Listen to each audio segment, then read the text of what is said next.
The movie begins with introducing a beautiful woman named Hareen. She's seen running around a school, and her plan is to tell her classmate, Sojun, that she has feelings for him. Just when Hareen is about to confess, she gets a message from Sojun asking her to meet up. Hareen rushes to the meeting spot, and her heart swells with emotion when she finds a room beautifully decorated for her birthday. But things take a heartbreaking twist when Hareen realizes that Sojun has tragically passed away. Following that incident, 10 years have passed, and Hareen has grown into an adult. She now works at an animal rescue center. After a day's work, Hareen and her friends return to the office, and she notices a birthday cake sent by her sibling Haemin, who happens to be Sojun's sister. Hareen calls Haemin to thank her and asks about their parents while sending greetings to Sojun's grave. She has to end the call abruptly due to a new task. Hareen and her coworkers are assigned to rescue an injured dog at a school. Surprisingly, it's the same school where Hareen attended during high school. Memories of her high school days come flooding back as she steps onto the school grounds. She recalls a heated argument with Sojun over an old camera and her reluctance to have her picture taken. This memory leaves her slightly annoyed, and as she stumbles, Sojun comes to her rescue. After her work, Hareen carries on with her task of finding the injured dog, but memories of Sojun keep distracting her. Despite the distractions, she eventually locates the dog. Before heading home, Hareen pays a visit to an old store that specializes in developing black and white photos. The storekeeper, who still remembers her, gives her an old camera that once belonged to Sojun and a message he had written.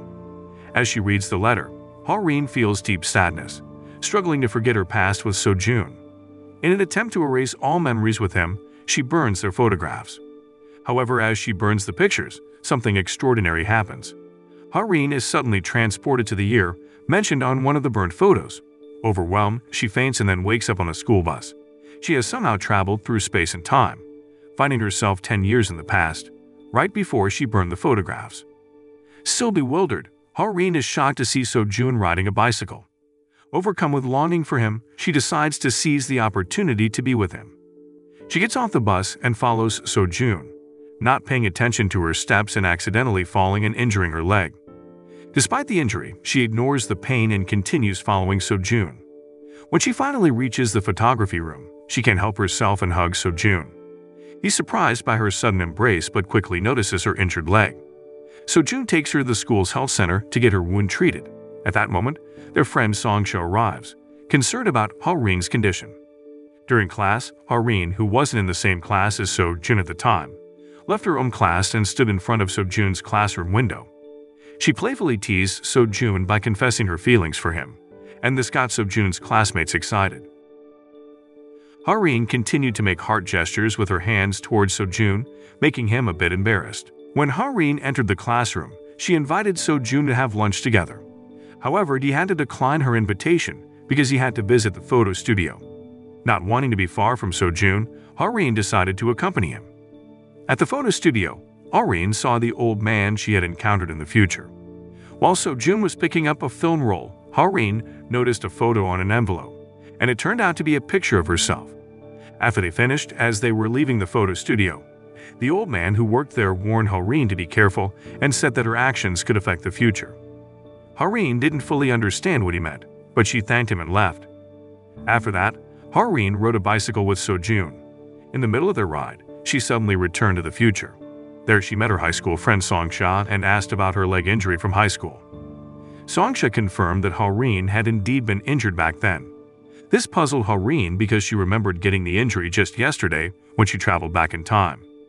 It made her think of the warning from the shopkeeper and what it meant. Hareen realized she could go back in time and change the past. Due to this, she decided to burn one of the photos printed in the past. When she did, she found herself back in the past 10 years ago. In the past, Hareen immediately set out to find Sojun and asked him to stay alive and not die. Sojun was confused by her words. Hareen then talked to Sojun's friend, Songsha, to learn more. She asked about Sojun's habits and if he had people who don't like him.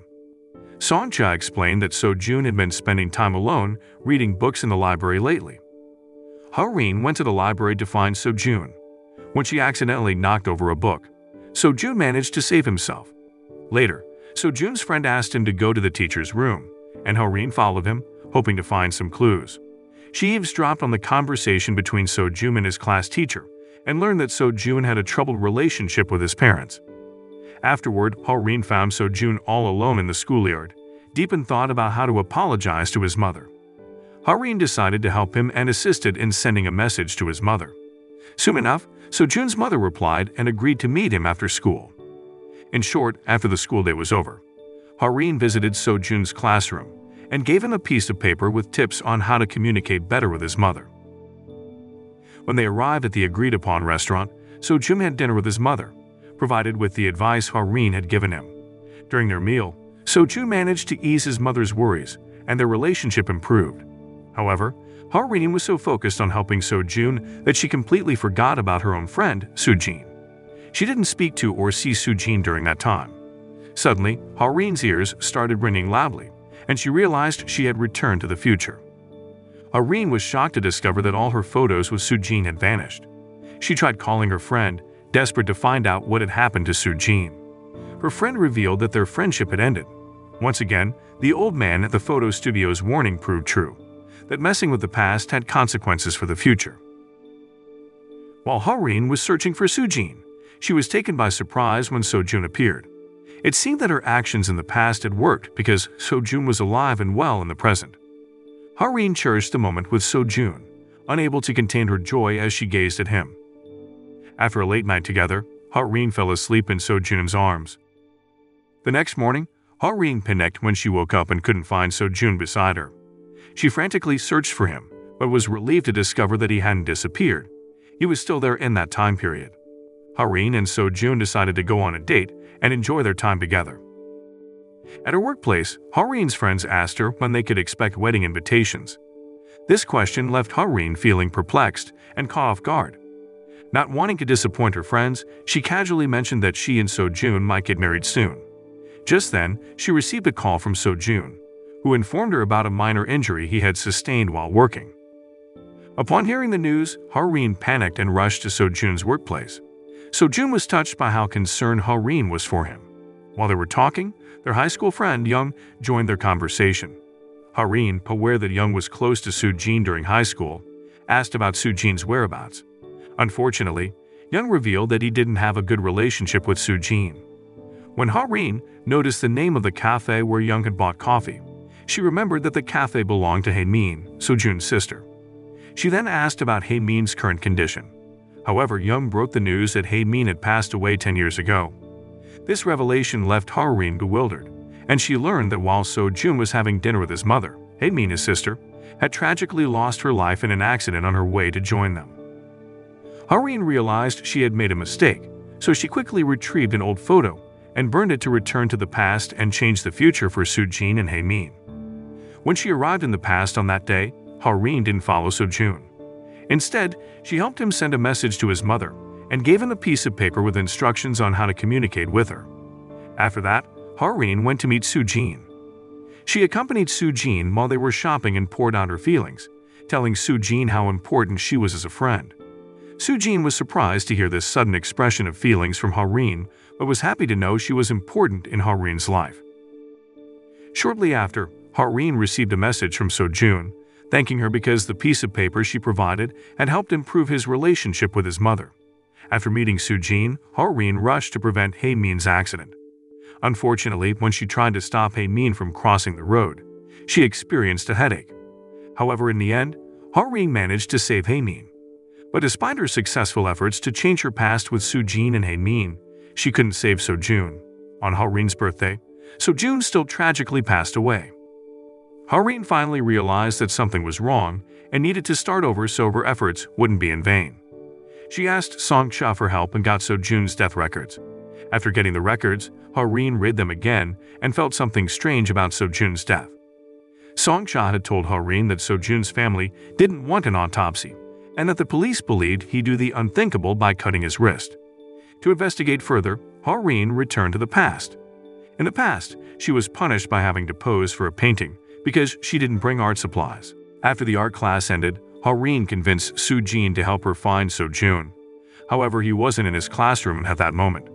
One of Seo-jun's classmates told Ha-rin that he was playing basketball. On the basketball court, Seo-jun fell and hurt his left arm while playing. Hareen scolded him out of worry, and Sojun was touched by her concern. Hareen realized that Sojun's injured left hand couldn't have been used to harm his right hand. She believed someone else was responsible for his death. Hareen explained to Sojun that he would die soon, but not by his own hand. Someone would kill him. She also told him that his death would happen on her birthday.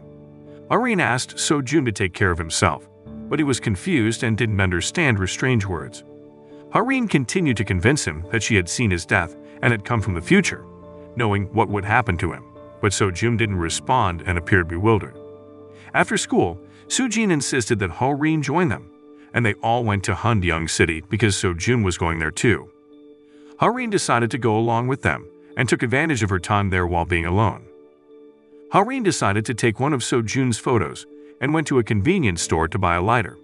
She wanted to burn the photo again to extend her stay in the past.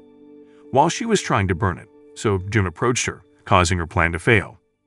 Hareen then attempted to talk to Sojun again about his impending death, but Songcha arrived, so she gave up on the idea. They all went to have a meal together and enjoyed their vacation. As night fell, they decided to head home. Songcha stopped the bus since Hareen's house was nearby, and she got off the bus looking gloomy. Later, she planned to burn the photo again to stay in the past. Meanwhile, on the other side, Sojun also got off the bus and followed Hareen. When they met, Hareen boldly told Sojun that she came from the future. Unbeknownst to them, someone was eavesdropping on their conversation. At that moment, Sojun revealed that he had also used photos to travel back to middle school to save Hareen since middle school. He explained that he could move between the future and the past and knew the potential dangers of Hareen constantly going back in time. He strongly advised her against it, fearing for her safety. Hareen, determined to save Sojun's life, insisted on continuing her time-traveling efforts, despite Sojun's concerns for her well-being. Suddenly, Hareen's ears started ringing loudly, and she found herself back in the future. Sojun's words from the past had deeply affected Hareen, but her determination remained strong. She burned the photo once again and returned to the past. In the distant past, Hareen narrowly avoided getting hit by a bookshelf, thanks to Sojun's quick intervention. After that, they had a heated argument. Hareen's determination to keep returning to the past worried Sojun because he knew there would be consequences, and Hareen could even lose her own life. However, despite the potential risks, Hareen was determined to save Sojun. Seeing Hareen's unwavering resolve, Sojun eventually softened and offered his support. They discovered that the bookshelf had been intentionally tampered with to harm someone trying to take a book from it. Hareen suspected that someone knew about the room and intended to commit a crime. So Sojun set up a camera to record and uncover the culprit responsible for the sabotaged bookshelf. He suggested that Hareen should return to the future first to gather evidence related to the incident. When Hareen returned to the future, she rushed home and opened her laptop. To her surprise, she saw her high school friend Sinu acting suspiciously and entering the photography room. The next day, Hareen asked Songcha for help in investigating who Sinu was. Based on Songcha's findings, Hareen learned that Sinu worked as a medical courier and often delivered medicines for the same company where Hareen worked. While on the phone with Songcha, Hareen gathered the courage to share her belief that Sojun had been murdered, not that he had taken his own life. During their conversation, Hareen noticed that Sinu was nearby. This startled her, and she worried that Sinu might have overheard their entire discussion. Thankfully, Sinu didn't recognize Hareen's face and only remembered her as a friend from high school. In order to gather more information, Hareen decided to ride along with Sinu. Once Sinu remembered Hareen's face, they began to chat. However, when Sinu's car broke down, he got visibly angry, which frightened Hareen and raised her suspicions that Sinu might be Sojun's killer. Seeing Hareen in fear, Sinu quickly apologized.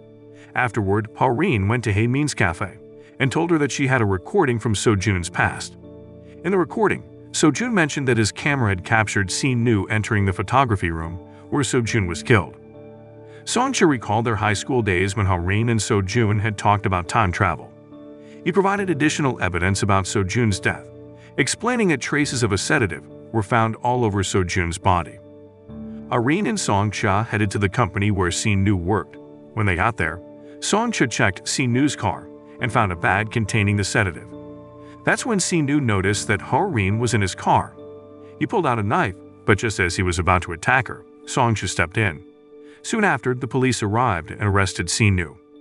At the police station, Si-nu was questioned about the sedative, which acted like drugs. Hareen asked the police to charge Si-nu as So-jun's murderer, but her recording evidence couldn't be used as proof. Then, something surprising happened during the police investigation. Si-nu claimed that he didn't kill So-jun, but had witnessed the murder. He boldly accused the school librarian, Hae-min, of being the real culprit. On the other hand, Hae-min received a call from the police, telling her that Si-nu had accused her of killing So-jun. Realizing that something had changed in the past, Hae-min bravely entered Hareen's apartment. Once inside, she searched for an old photo that could take her back to the past. After finding the right photo, Hae-min promptly burned it, and she was transported back in time. In the present, Hareen was still at the police station when she received surprising news. The two officers handling Si-nu's case didn't recognize Si-nu. Hareen learned that a person named Si-nu had been deceased since high school. This made Hareen realize that something had changed in the past, so she decided to go home to burn the photos once again, hoping to return to the past. When she got home, Hareen found that all her photos had vanished. She suspected a thief had entered her apartment, so she went outside to look for clues. Near the trash bin, she discovered remnants of burnt photos and a piece of burnt paper. She brought the paper back inside and saw a cherished high school photo in her living room. Hareen immediately burned that photo and successfully returned to the past. In the past, Hareen wasted no time and met with So-jun. She told him that Si-nu wasn't his killer, but someone else wanted to harm him. Hareen explained that the real murderer had come back in time to erase evidence and had even killed Si-nu to cover their tracks. To uncover the truth, Hareen and So-jun decided to check the camera they had hidden on the bookshelf. However, the camera had disappeared. Despite losing the camera, Hareen found the sedative used to drug So-jun. Hareen quickly searched for the sedative, and finally she discovered it hidden in the trash bin. With this additional evidence in hand, she and So-jun decided to stick together and support each other. They walked hand in hand, but an incident occurred when a billboard suddenly fell, almost hitting Hareen. Thankfully, So-jun shielded her from harm. However, he got hurt in the process and had to be rushed to the hospital. At the hospital, the doctor informed Hareen that So-jun wouldn't regain consciousness for some time. During So-jun's unconscious state, Hareen asked Soo-jin for help in locating her missing camera. She then sought assistance from Songsha and Young to search for the camera. Young, however, appeared deeply saddened and decided to search separately. Noticing Young's strange behavior, Songsha decided to follow him. Meanwhile, Hareen continued to identify the person who had bought the sedative. Unfortunately, her efforts didn't yield any results, and she couldn't find more evidence. Soon, she received a call from Songsha, urging her to return to school. Hareen rushed to the school, her curiosity piqued by the somber expressions on Songsha and Young's faces. She asked her two friends to show her the camera, and when she examined the footage, she was astonished to find Soo-jin in it. Just then, Soo-jin walked into the photography room, and her friends asked her with questions. Soo-jin defended herself, insisting that she hadn't entered the room, but none of her friends believed her. Soo-jin was deeply hurt by their lack of trust. Later, when she returned home from school, the police arrested her in connection with Si-nu's murder. At the police station, Soo-jin faced a barrage of questions but maintained her innocence. Meanwhile, Hareen continued to analyze the camera footage. After a closer look, she spotted Hae-min's reflection in the mirror, dressed like Hareen. It became evident that Hae-min was indeed Si-nu's killer, with the motive of preventing him from testifying about So-jun's death in the future. This shocking revelation left both Hareen and So-jun in disbelief. Afterward, the scene revealed the location of Hae-min's family residence. The police had arrested Hae-min, thanks to the evidence provided by Hareen and her friends based on the camera footage. Hae-min was now a suspect in Si-nu's death. The scene then showed a glimpse of Hae-min's childhood. It was clear that young Hae-min had been separated from her parents and taken by a man who forced her to work for him. Young Hae-min endured a difficult life, forced to steal to earn money for the man who had taken her. One day, while stealing from a supermarket, young Hae-min saw a missing person poster of herself and realized her parents were still searching for her. She returned home, initially filled with joy at reuniting with her family. However, her happiness turned to bitterness when she learned that her parents had adopted So-jun as a replacement child during her absence. This fueled Hae-min's deep hatred towards So-jun, and she was determined to make him disappear forever. Back to the present, Haureen had returned to her time. She met up with Soo-jin and the others who were gathering. Haureen apologized to Soo-jin for suspecting her in Soo-nu's murder, but Soo-jin harbored no grudge. Laughter and a sense of togetherness filled their time together. On their way home, Soo-jin informed Haureen that Hae-min would soon be released from prison, which deeply concerned Haureen. The next day at work, Haureen was surprised to see Hae-min volunteering. Although she didn't like Hae-min's presence, Haureen couldn't object because her colleagues appreciated Hae-min's hard work. After work, Hae-min asked for Haureen's phone number, and reluctantly, Haureen gave it to her. At home, Haureen received news that Soo-jin had been in an accident. Worried for him, Haureen rushed to find him. However, on her way, she received a call from Soo-jin, who turned out to be unharmed. It explained that he was okay, and that the earlier call might have been a wrong number. He asked Haureen to return home. When Haureen got back, she didn't realize that Hae-min had sneaked into her house to find old photos to return to the past. It turned out that the call earlier was from Hae-min, intentionally luring Haureen out of her house. Despite her time in prison, Hae-min hadn't changed her ways. After overpowering Haureen, Hae-min found the old photo that served as her access to the past. Haureen tried to stop her, but Hae-min had already burned the old photo. Haureen managed to grab Hae-min's leg and was transported back to the past with her. Haureen found herself back in school, while Hae-min ended up in the police investigation room. When questioned by the police about the murder she had committed, Hae-min denied it and blamed the police for arresting her without strong evidence. Hae-min continued to babble incoherently, annoying the police officers. Eventually, she asked for permission to use the restroom. While in the restroom, Hae-min took advantage of a momentary lapse by the police and managed to escape. Meanwhile, at school, Haureen and Soo-jin were still searching for more evidence, particularly the knife Hae-min had used to kill Soo-nu. As Soo-jin looked for the knife, a student suddenly called him and told him to go to the upper floor where Haureen was waiting. Trusting the student, Soo-jin went to the upper floor, unaware that Hae-min had set a trap to lure him there. Upon arriving on the upper floor, Hae-min quickly drugged Soo-jin. On the lower floor, Haureen was still searching for the knife. Then a student handed a knife to Haureen, and she noticed that it had bloodstains on it. Later, Haureen received a message from Soo-jin, informing her that he was already on the school rooftop. When Haureen reached the rooftop, she was stunned to see Soo-jin lying unconscious with Hae-min threatening him. Hae-min demanded the bloodstained knife that Haureen was holding and threatened to harm Soo-jin if she didn't comply. Haureen, in tears, pleaded with Hae-min to let Soo-jin go.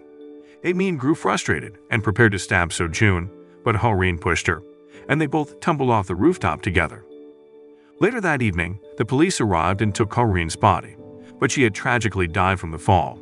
Hae-min, on the other hand, was in a coma and hospitalized.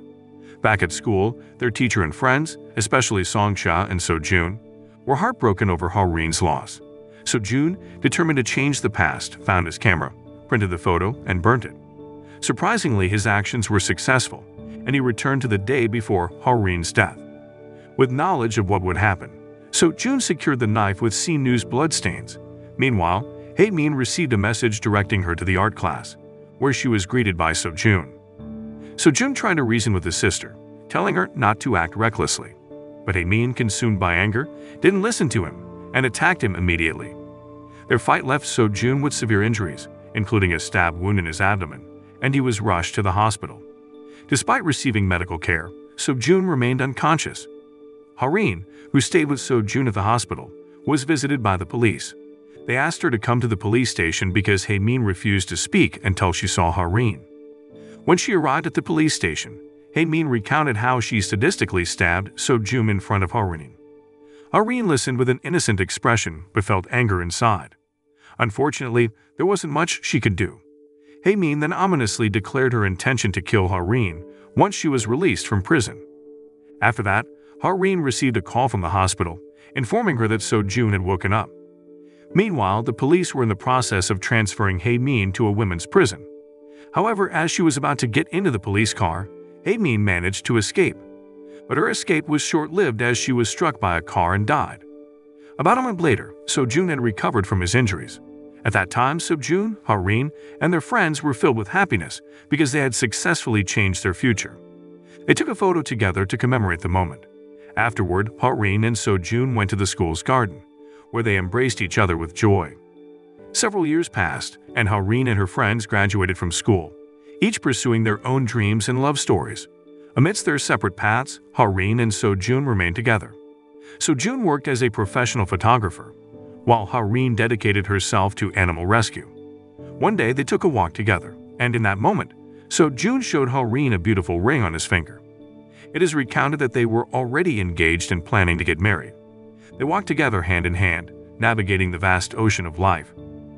Moral lesson from the story: don't play around with old pictures, or you could find yourself time traveling, dealing with strange problems, and even accidentally causing accidents.